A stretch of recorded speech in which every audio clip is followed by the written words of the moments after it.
going to introduce our next speaker, which is Mark Wusthoff from Galliford Try.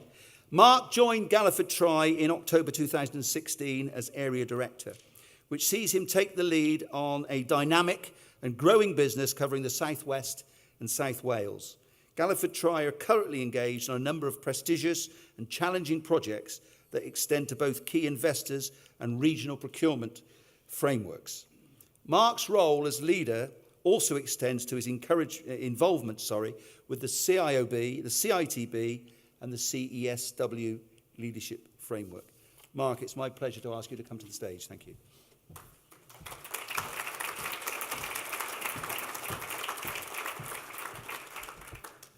Thanks, Andrew. Okay, diversify to multiply. Hopefully, a lot of what I say this morning will join up with remarks and some statements that both Andrew and Emma have already commented upon. This presentation is going to take a look at some of the industry's modern leadership challenges that go beyond simply bricks and mortar. Why embracing diversity, promoting engagement, understanding your team is important to continued performance, growth, and sustainability. There's a saying that says, if you build it, they will come. And this same rule applies to the type of work and environment and industry as leaders we can create. Hopefully my presentation will provoke some thought and conversation, but I would stress this is not about being PC. There are some real benefits that we should consider when we think about diversity and inclusivity. Short bit about me. I'm not going to sell the business. You can talk to my colleagues later if you want to know a bit more about us. But I've been in the industry over 20 years. I started out with a BTEC diploma in construction. I did a building technology and management degree. Followed the career path from site engineer, banging pegs in the ground, project management, and my present role. I'm a fellow of the Chartered Institute of Building, and I've been a contributor to the skills agenda, more recently in Wales, and my involvement with the CITB Council in its previous structure. Why do I talk about that stuff? Well, education, it's what's missing. Lots of the themes in my career to date have been about technical, program, safety management, quality management, contract management, materials, design, components, use of IT, off-site techniques. Very technical and management bias to education. What's the biggest component missing part that affects our industry at every level? The importance of our people and the person types and the positive impact that these people can have. The one thing that's been missing that I've seen in my career to date has been all about behavioural management, cultural management and diversity. We don't do enough education around it. Where are we? Where do I see us? I think a lot of leadership skill is developed by employer sponsorship, some experience you get, project delivery. My concern is that at lower supply chain levels, leaders and managers have no tools for this kind of thing, but they're given responsibility as supervisors and leaders because they happen to be good at their technical trade. We tend to do what others did because we learn and copy from them, the good and the bad stuff. We grow into the culture, we follow the crowd, and we very much maintain the status quo. We focus on the drivers of critical projects. Challenges can become a distraction to strategy. And that echoes something that Andrew said earlier about having a helicopter approach. We very much like to work within normalized boundaries and culture. Leaders and managers, the difference. I won't go into what leadership is and what management is. But as leaders, we can change the status quo. We need to challenge the norm. We need to seek new ways of working and looking at uncharted boundaries. We need managers to maintain the procedures and the systems and the things that we manage. But leadership plays an important role in leading and motivating and developing your teams to achieve and get the results you aspire to. We spend so much time reverting back to what we know, managing or doing, and not setting the scene for others to succeed and creating a positive climate of accountability, diverse views, and inclusive teams.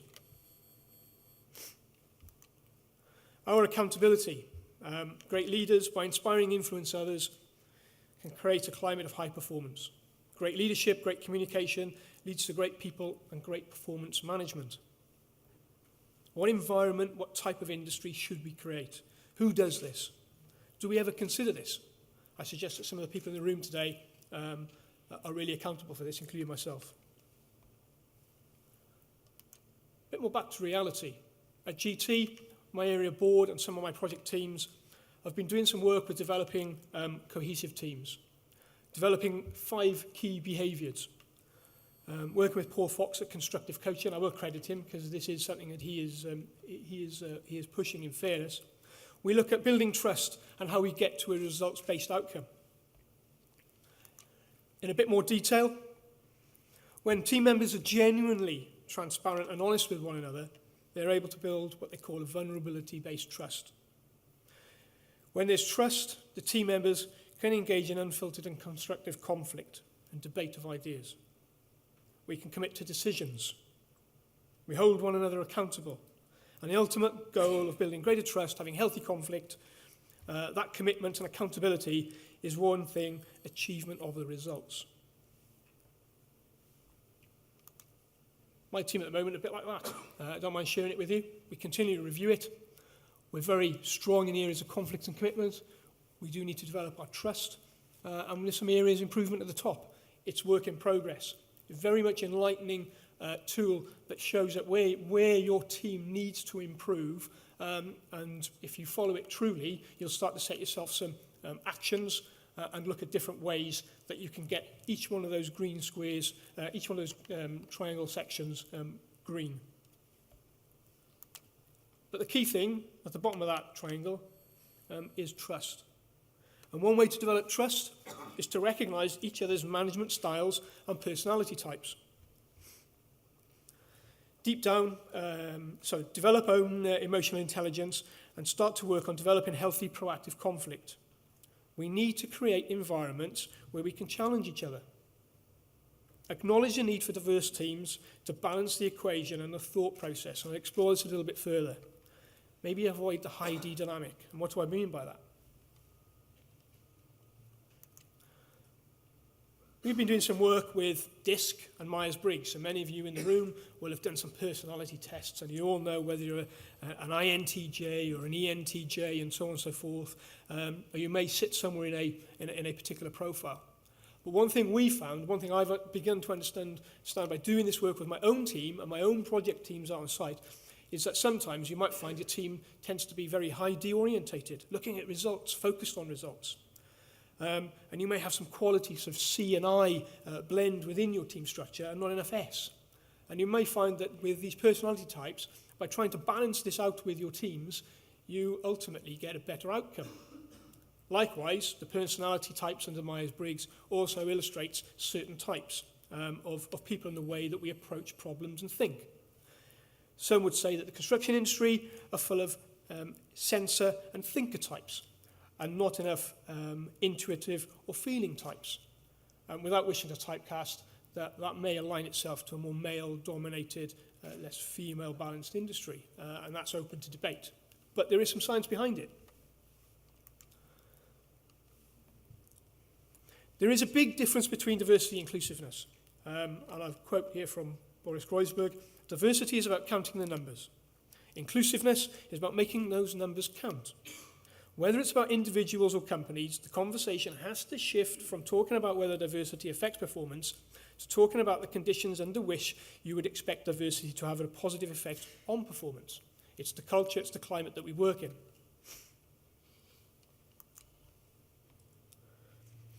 As an industry, we need to address the preconceived problems that we have. We need to drop stereotypes.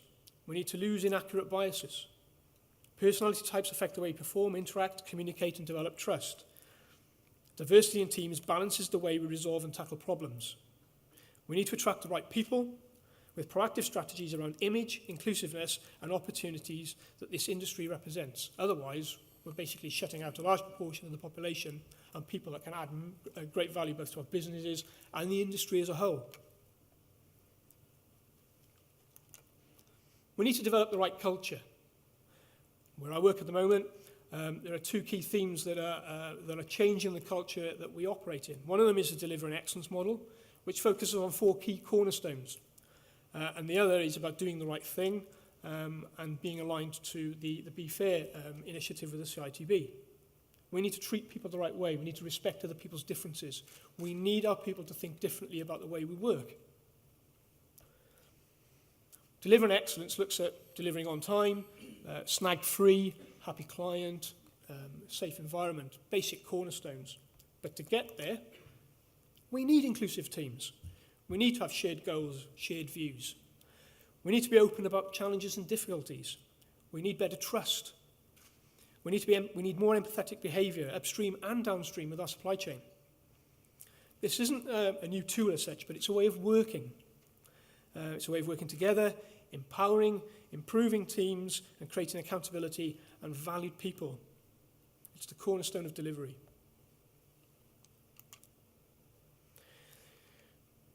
Delivering excellence has proven to show more unique solutions, maximise creativity, better decision-making, diverse teams will equal diverse knowledge, improved level of service value chain. And that's with the current team that we have now. And I wouldn't say at GT at the moment, we're halfway to being as good as we could be with the diversity opportunities that are out there. Diverse teams are smarter. And here's some statistics. Ethnic and racial diversity in management, 35% more likely to have some returns above industry mean. Gender diversity, 15% more likely to have returns above industry mean. A global analysis over 2,000 companies, organisations with one female board member yielded higher returns on equity and higher net income growth. Non-homogeneous teams are smarter. People who are different challenge each other. And they overcome stale ways of thinking.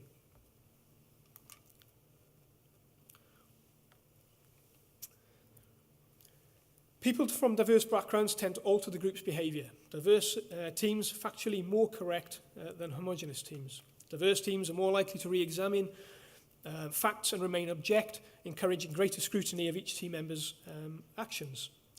Employers become more aware of their own potential biases.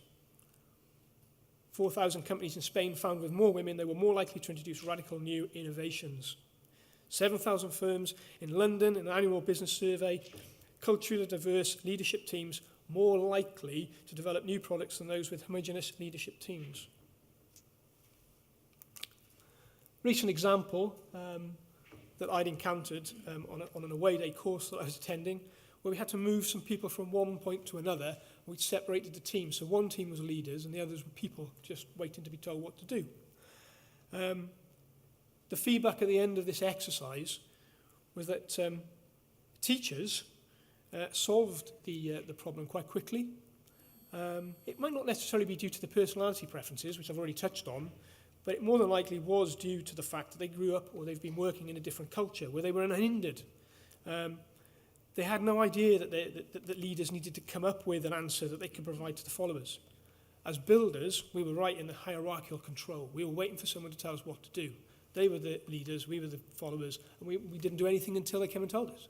And it's a natural repetitive behaviour that the guys that were running this have seen time and time again.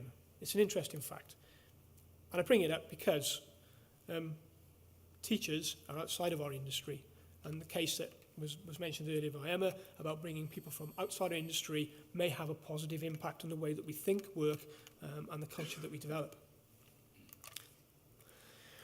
As leaders, we need to react. We need to recognise barriers faced by minorities. Diversity is a competitive weapon. There is a moral imperative. We must become blind to colour, gender, orientations if we're to engage and build stronger businesses and be more sustainable. Proactive engagement, active encouragement through schools, marketing, transferable skills barriers need to be a target that we look at. We all feel at ease working with the people who share the same background, but those who do not look, talk or think like you help dodge the costly pitfalls of conformity and the discouragement of innovative thinking. We need inclusive organisations, inclusive behaviours and diverse teams so everyone can feel valued, heard and make a positive contribution as themselves. There's a sketch on an image on the screen of Blackadder, some of you may recognise, with Bob. You can look at that in two ways. You could look at the transgender issues that may present or represent, or you could look at it a different way and ask yourself, why did Bob or Kate in this instance feel she needed to pretend to be somebody else to work for Blackadder in this case? This is about being yourself. It doesn't matter who you are, being yourself and feeling comfortable in the culture and environment that you're working in, because some of these other things shouldn't matter. Apologies for the note at the bottom, but do we want to be perceived in this way? And having spoken to a very good friend of mine more recently who was actually forced to come out in an interview because the interviewer had adopted a more traditional builder ethic in terms of how he described his organization and what it represented, was a bit of a shock of learning about it. But his approach has been one to address that with a company that he was working for, and he's been very successful in working there. They've aligned themselves to his way of thinking, if you like, and the way that Stuart is, if you want to use those terms. And it's now a very successful partnership. There shouldn't be any barriers. Stuart's a great architectural technician. He'd do the same job anyway. Win-win. Research has shown that making workplace more inclusive for LGBT employees brings many business benefits, including better job satisfaction and productivity among all staff, wider choice when recruiting staff, better staff retention, improved company representation. And I'll make no apologies, there's more information on the Go Construct website. This can't be just a careers message. To others outside the industry, we're perceived to be as too practical and fact-based. Do we fall into a bracket that is too prescriptive in terms of building and construction and how gender should behave? I think we all know we do. Do we have stereotypical descriptors where aggressive, decisive is needed and not sympathetic and helpful? What about our male-dominant attitude to risk? As leaders, we have to get past stereotype conform and become blind to it. Good leadership is not a manly business. Building stereotypes leads to prejudice where others are not selected for their role due to a perceived capability. That could have been the same for Stuart, right? Very capable of doing his role. He's doing a pretty good job. Selection of candidates for a role are valued differently depending on criteria or gender undertaking the selection. And there's evidence to show that. We go in with bias. We need to drop it. How do schools and colleges look at us in this regard from the outside? It's easy to say it, but how can we start? We must create space where people feel comfortable and safe, and when people can be true to themselves, you unleash the potential to be the most engaged, passionate, and driven individuals. And maybe you could think back to the Kate Bob scenario with Blackadder. We should be ourselves. Diversity networks helped people to learn from each other, share resources, mentor each other, and discuss challenges and stereotypes. In GT, we have a number of YAMA groups internally that offer some of the potential to break down some of these barriers and make people feel a bit more included. They're set up by representatives who are looking at things like a women's network, well-being, and so on and so forth. There are a number of groups. It's one way. Diversity training, everyone has a bias. We need to start listening and empathise.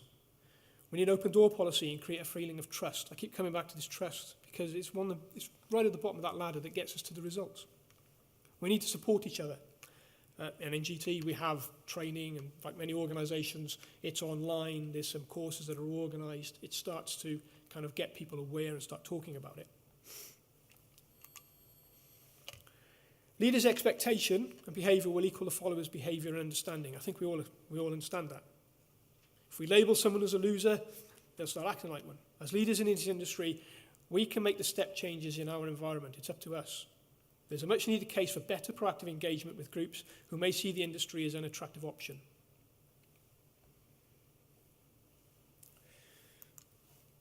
And just to close, we need to create an industry and organisations that embrace diversity, addressing prejudice, poor career planning, engagement, avoid unsupportive work environments, the lack of savvy, greater comfort in dealing with one's own kind, balancing career and family, listen, and the whole emotional intelligence thing.